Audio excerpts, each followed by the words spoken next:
Assalamualaikum warahmatullahi wabarakatuh. Selamat pagi Bapak, selamat pagi teman-teman. Perkenalkan nama saya Puput Novel dengan NIM 2101060062,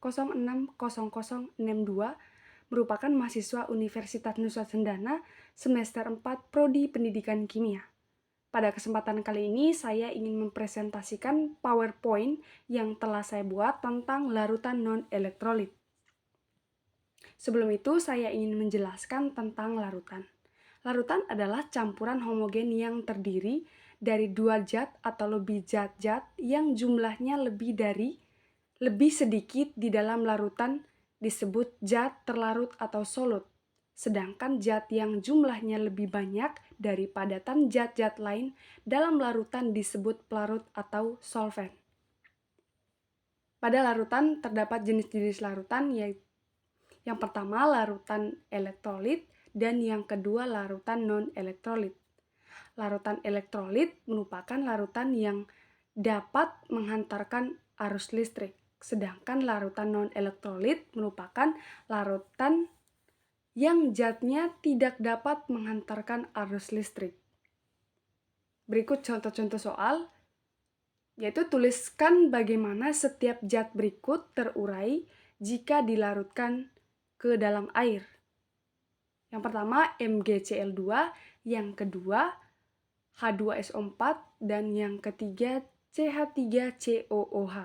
Untuk penyelesaian dari soal di atas, yang pertama MgCl2 adalah garam yang merupakan elektrolit kuat jika dilarutkan ke dalam air akan terurai menjadi sempurna.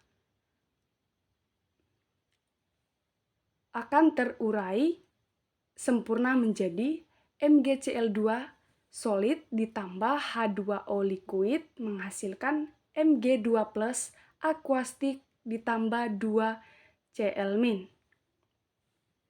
Dan yang kedua, penyelesaian untuk H2SO4 adalah asam kuat yang merupakan elektrolit kuat jika dilarutkan ke dalam air akan terurai sempurna menjadi H2SO4 liquid ditambah H2O liquid menghasilkan 2H+ aquastik ditambah SO4 2- aquastik.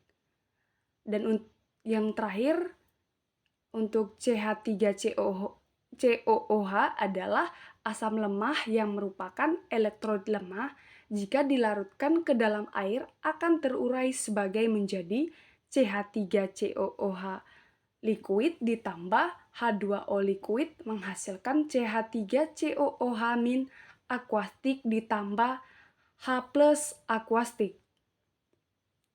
Dalam larutan terdapat komposisi larutan, yaitu yang pertama fraksi mol X. Fraksi mol merupakan suatu satuan konsentrasi yang menyatakan perbandingan antara jumlah mol salah satu komponen dalam larutan dengan jumlah mol total.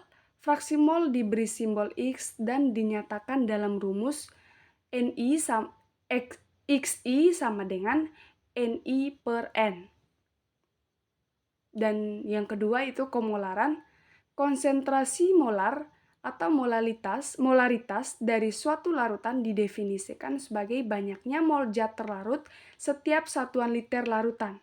Molaritas diberi simbol M dan dinyatakan dalam rumus Ci sama dengan Ni/V. Dan yang ketiga, kemolalan. Konsentrasi molalitas didefinisikan sebagai jumlah mol zat terlarut setiap kilogram pelarut. Konsentrasi molal diberi simbol M dan dinyatakan dengan rumus Mb sama dengan Nb/Wa sama dengan Nb/Na kali Ma. Dan yang terakhir yaitu persen massa. Persen massa merupakan satuan konsentrasi yang menyatakan perbandingan massa salah satu komponen dalam larutan terhadap jumlah total dikalikan 100%. Persen massa zat terlarut B dalam larutan dapat dinyatakan dengan rumus persen massa B sama dengan Wb/V kali 100%. Sekian hasil presentasi saya. Apabila ada kata-kata yang salah, saya mohon maaf. Sekian dan terima kasih.